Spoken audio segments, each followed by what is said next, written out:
Yeah, man. I don't know, man. I don't know. I didn't even want to really record tonight. So I thought, man, because once you record, you got to edit, you got to do like a lot of different things. So I'm just gonna go live, man, and see how this works. This is a trial run. Y'all forgive me. Um, the Houston Rockets lose to the before this game 6-22 Kings. I think they were on a 5 or 6 game losing streak. Had lost 9 of their last 10. And the Houston Rockets had the audacity to lose to them. The Rockets are now 0-3 in back-to-backs. I believe, correct me if I'm wrong, they're 1-2 or 1-3 in overtimes in general this season. I don't even remember the last time they won. I think was against Orlando. That probably was the last overtime game they won. I was in Mexico. That was a month ago, like almost. Like it's just ridiculous. This team has a closing problem, and also this team is just they're not serious with the execution. A lot of the lineups, man. Like first, I want to give credit to the Sacramento Kings. Like Sacramento Kings, Dennis Schroeder off the bench, 24.7 rebounds, 10 assists. His defense on Reed Shepard down the stretch, as well as giving it to him on offensive end, was crazy. It was really good tonight. DeMar DeRozan, 27 points, 4 rebounds, 9 assists, 9 of 17 from the floor. He won't do this in the playoffs. Obviously, they won't be there, but just in general, he's not a playoff performer. He does this type of stuff in the regular season all the time. Keegan Murray, this is the best game I've ever seen from Keegan Murray. 26 points, 4 rebounds, 9 of 14 from the floor, 3 of 4 from three, 5 of 5 from the free throw line. Russell Westbrook, 21 points, 13 rebounds, 4 assists, 2 steals. I mean, just a complete win by their top guys. Their top four guys all showed up tonight. I mean, the defense, left much to be desired, but their top guys did their thing tonight, man. And for everybody, I mean, Kevin Durant took 21 shots tonight, 8 of 21. 8 of 21. I mean, 24 points on 21 shots. And I'm not saying that he didn't have it tough. I mean, the good news is he kept his turnovers down, but we kind of needed Kevin Durant's shot making ability to find its way home tonight, especially down the stretch. And outside of maybe one or two critical buckets in the fourth quarter, he really did nothing to stop the bleeding. He had 2 makes, 2 misses in the fourth quarter. He didn't really do much.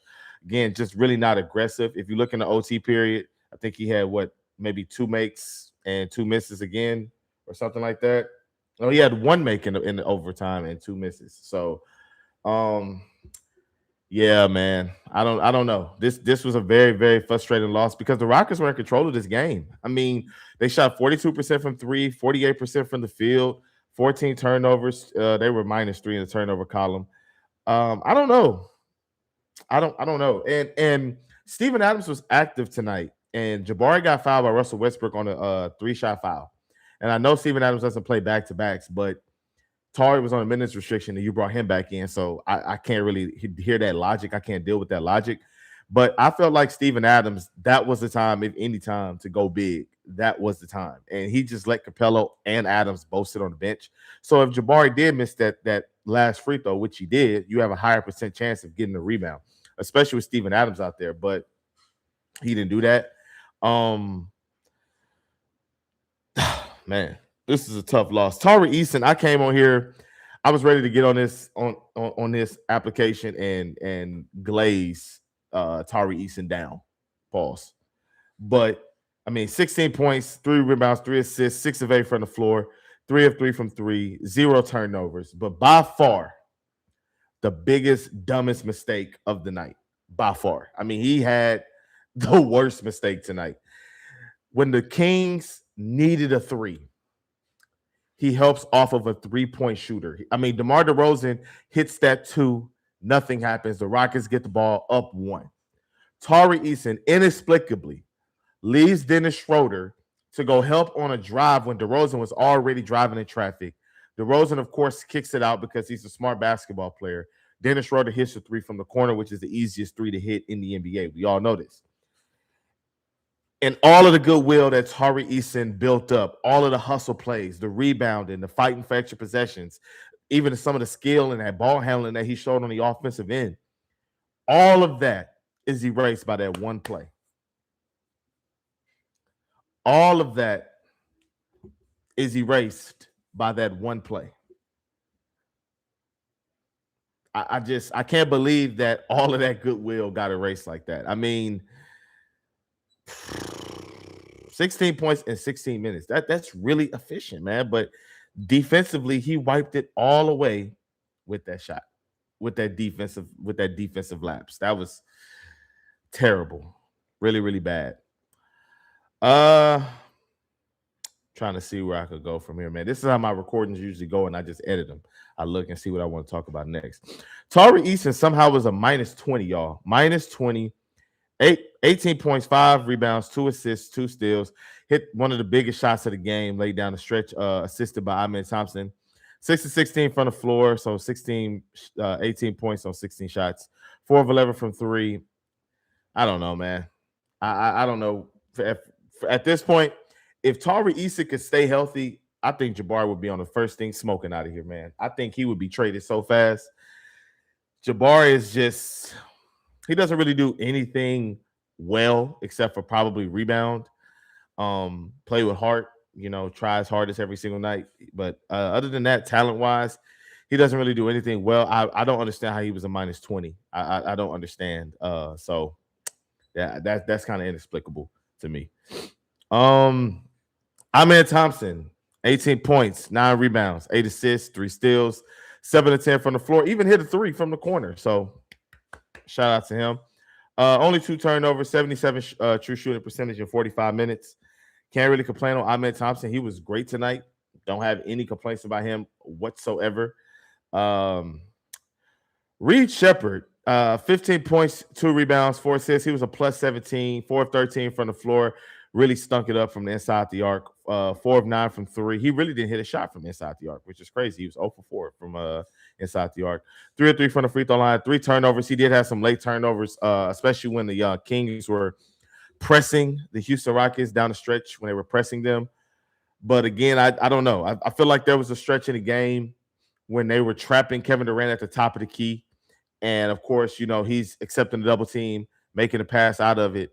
They had Okogie and they had Amen. And I just feel like in that stretch, although Reed did miss some wide open threes, again, I just feel like the threat of Reed is greater than if he makes or misses the shot. The threat of him being on the floor keeps the defense honest. And when you have Okogie out there, even if he hurts the defense and he hits his 3, the defense is living with it. They're still going to cheat off of Okogie and try to stop whoever has the ball, be it Sengun, be it Amen, be it Kevin Durant.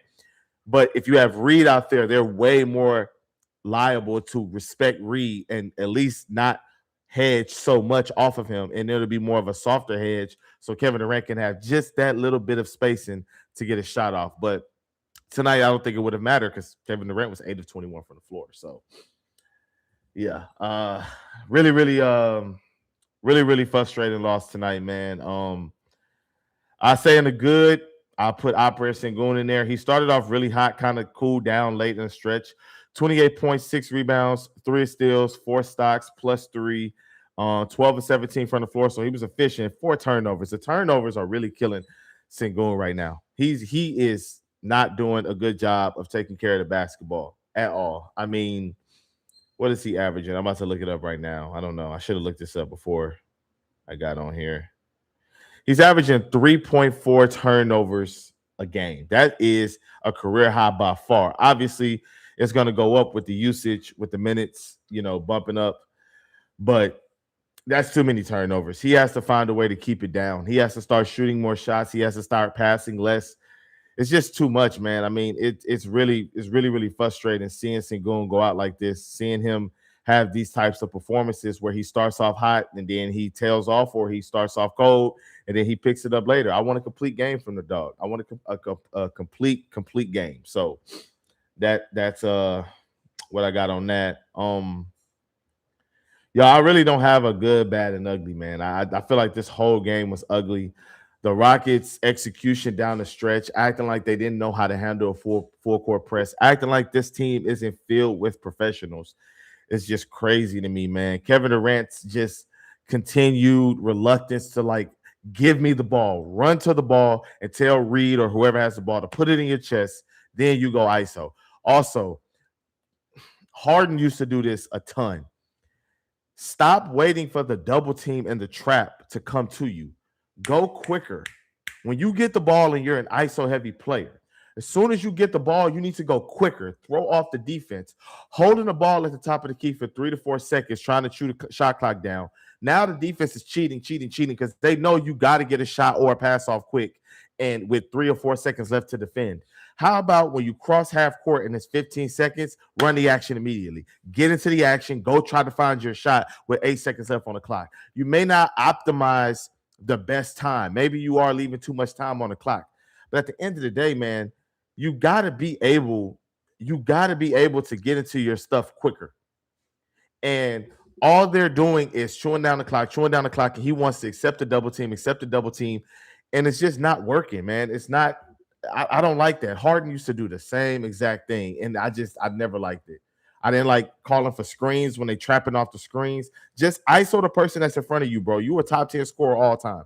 ISO the guy in front of you. Stop worrying about switches. Stop worrying about trying to get the weakest defender on you. You're Kevin Durant. Score over that player. I don't understand that logic. Read some of these comments. Fred VanVleet will not be walking through that door. We're a first-round exit for sure. We might be a play-in team. See, comments like this, I just can't get behind. Why did we trade for KD? We should have kept Jalen Green. That's just the dumbest thing I've ever heard of. 8 of 21 is what Jalen Green did every single night. Like, again, I don't like overreactionary fans. This is a bad loss. We could react to it. We could give, our analysis on it, but I don't like the over the top. When we win the championship. When we lose, it's the worst thing in the world. I don't like those type of fans. That's very unrealistic to me.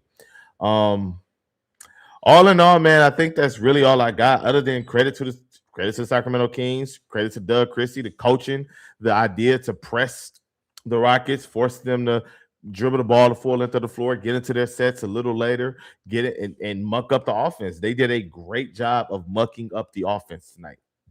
They simply did. I mean, it's just a very frustrating loss. This was very reminiscent of the Pelicans loss. I mean, obviously the Rockets wasn't up by 25 tonight, but they had a double-digit lead. They were in control, and then they let it slip away. I don't know. Like Ramona said, Jalen was 3 of 15 most nights. And yes, Jalen turned the ball over a ton. I used to say that. I don't know if you was on my channel last year. I used to say Jalen Green had the most live ball turnovers I've ever seen from a guard in his position. He would always get stripped at the top of the key, leading to a fast break the other way. That was one of my biggest gripes with Jalen last year. So I don't know what you're talking about with turning the ball over. I don't know what he's getting at. But yeah, once again, credit to the Kings, man. That's pretty much all I got. I can't really stretch it out because this is not going to be edited. This is a live stream. I don't want to waste you guys' time. Let me read some of these comments. Reed went cold.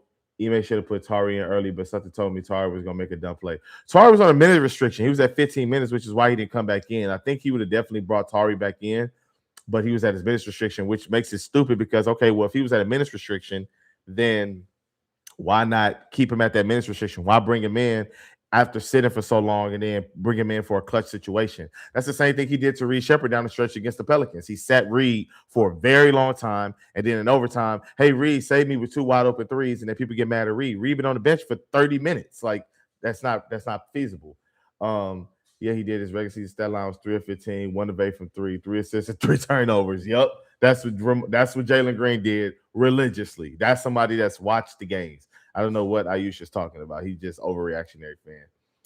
But yeah, man, keep the comments coming. I'll stay on a little longer. If y'all have any questions or anything y'all want me to do, any questions y'all have shooting towards me, I'll stay on a little bit longer for the stream or whatever. I might start doing this more. Bro, the game was amazing. Must be a Kings fan. Salute to you if you're a Kings fan. I bet you it was amazing for you. I bet you it was amazing. But yeah, if you have any questions, I'm gonna stay on until I get to the 16-minute mark. We have 14 minutes right now. So 16-minute mark. If I don't get any more questions by then, I'm out of here. What were your thoughts? Even if you don't have a question, just put your thoughts in the chat. We lost to every damn bad team. This is annoying. Can't even feel confident in the team. Yeah, I get it. I understand, man. Yeah, I understand. Very, very tough loss. I'm looking at the standings right now. The Houston Rockets are now 6. Obviously, it's way too early to be looking at the standings. We haven't even got to Christmas yet. KD blew this game. Rockets have had issues with execution late in games. No sense of urgency. Yeah, some of the lineups too. Like I said, it was a lineup with Josh Okogie and Amen Thompson at the wing. I just don't feel like both of them could be at the wing when it's late game execution time. I just don't. I think you have to have one or both of them on the bench. One of them has to be on the bench, or both of them. They cannot both be on the court in the late stretches of the game. My dad and his friend was just talking about it. Jabari being useless and needed to get traded. Who would you want Rockets to get for Jabari? Man, that's a good question, man. I haven't really looked at it because I've been trying to be patient with Jabari. I've been, seeing the steps that he's taking. So, I mean, I feel like he's getting better. I just feel like he's doing a little bit too much. Tonight, I have no real grasp with Jabari. I mean, he was a -20 somehow. I don't get that. I didn't see that at all. What's the bigger problem now? Offense or defense? Offense, easily for me. Offense is the biggest thing. Like, even what I meant, like, sometimes I feel like Ime, and again, he's offensive leaning, but I feel like even with the offense, sometimes go 5 out. Put Jabari at the 5, put Amen at the top of the key with the ball handler, and then just get Amen to go downhill or run pick and roll, pick and pop with Jabari. I feel like that would help a lot with spacing. Like, it would just open up the lane so much. When you got Sengun in the paint, he's not a shooter, and when he gets the ball in the post, they're going to double team. And Houston teams just fail every day. Oh, okay. Need a point guard. Alperen ain't it. Missing a real starting player without Fred. I mean, I don't know. I just feel like they do miss Fred. I do want to be evident. They miss Fred VanVleet for moments like these. But I do think moments like these, there are other ways that they can win. There are other lineups that they can throw out there that they're not doing because Ime has certain defensive intangibles and mentalities about him that he's not accustomed to. He's not going to go offense like that, all offense. I think it's more of taking too long to get into the action. Can't just stand around with the ball. Then KD would get doubled, and we don't know how. Exactly. Like, he's holding the ball too quick. It takes 7-8 seconds for you to cross half court because you're trying to chew the clock. Once you get cross half court, it's 14 to 15 seconds left on the shot clock, or it's 15 seconds left on the shot clock. Then you waste another 6 to 7 seconds trying to chew clock before you call for the screen. After you do that, Kings have theoretically 4 to 5 seconds to defend, trap you pass the ball. The other guy may not be ready to shoot. He passes it back. Now KD has 2 seconds to try to get a shot up. That's not good offense. I don't understand that type of trying to chew the clock down in late game execution. That's not good to me. We need to trade soon. Need another confident ball handler. Schroeder, Kobe White, Ayo Dosunmu. Man, those are some good names. I really like Ayo Dosunmu, but I don't know about him as a point guard. Like, I do like him though, as like a 3-and-D guard, a guard, like kind of like a Nickeil Alexander-Walker, but with less facilitating. I do like Ayo. How much of an impact do you think DFS will bring? Because he's not going to bring much offense. Oh, DFS will have a lot of impact defensively. You could be able, of course, when Tari gets off a minutes restriction, I feel like you can have Sengun, Tari on one wing, DFS on the other wing. You can have Amen in the dunker with KD at the top, or you can have Amen be the ball handler with KD on the side. It'll discourage help, and of course, teams still gonna help off of KD because they don't want him to hurt him. But with the way Tari Eason shooting the ball from the corner and the way that I believe that DFS will shoot, I think we got something cooking there. Jabari Smith won't be here until Reed, Amen, Max. Yeah, I don't think Reed or Amen is getting the max contract. So the rookie max, I don't think they get in that.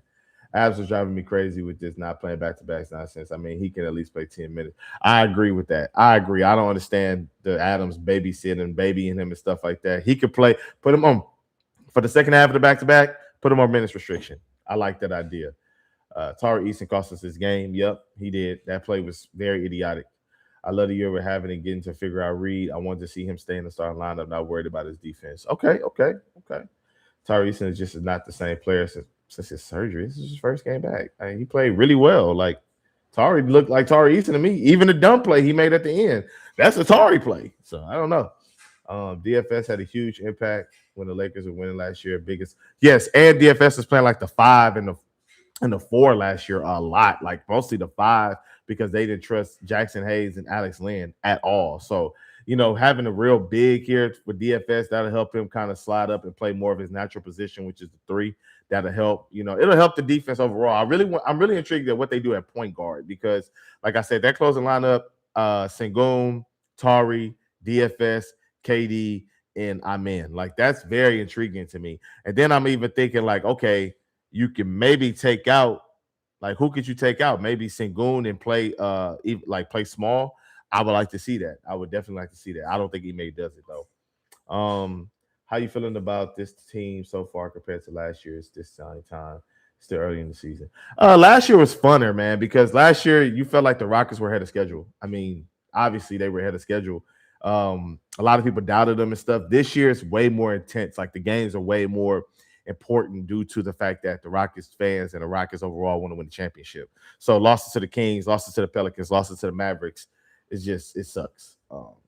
These were the turnovers. If we fix that, okay, turnovers. Yep, that is something that I mentioned. What is this coaching staff teaching these guys? Low IQ plays, can't bring the ball up. Nobody goes back to the ball. Yeah, that I don't understand how they trapping you the whole game. And Sengun, the center, is the only one trying to help read out down low. And also don't understand how it's so hard to throw in an inbound pass. Seal the damn player and just bounce past the ball in, bro. Like, come on, what are we doing? Be a man. 3 wings and 2 guards when DFS come back. Bari, Tari, KD, Reed, and I'm in. Yeah, see, theoretically, I would like to see that 5, but I just don't see Ime playing that small. Bari cannot handle centers. So, due to the fact he can't handle centers, Bari has to knock down his threes, and I don't trust him to knock down his threes efficiently enough. And he don't have any downhill. He's not a downhill threat at all, dribbling. So fishy about this game. You blame Tari at the game. He had Rockets terrible period. Bari was cooking on defense. Get rid of Sengun. I thought Ime would go to the Tari last 5 minutes. Yeah, I did too, but no, his minute restriction was at 15 minutes, so that's why he didn't play. I don't. The Rockets and Drew Holiday, man. I just think that's a fantasy, man. I don't see any way that happens, man. So I don't really even judge in it, man. But I'm about to close out the stream, y'all. Thank y'all, man. I might do this more so we can get more live questions in there, and we can have more discussions, man. This is fun. I love interacting with you guys. Hopefully, we can get a bigger audience as this thing grows. And thank you, guys. Y'all have a good night. It's late. I gotta go. Out.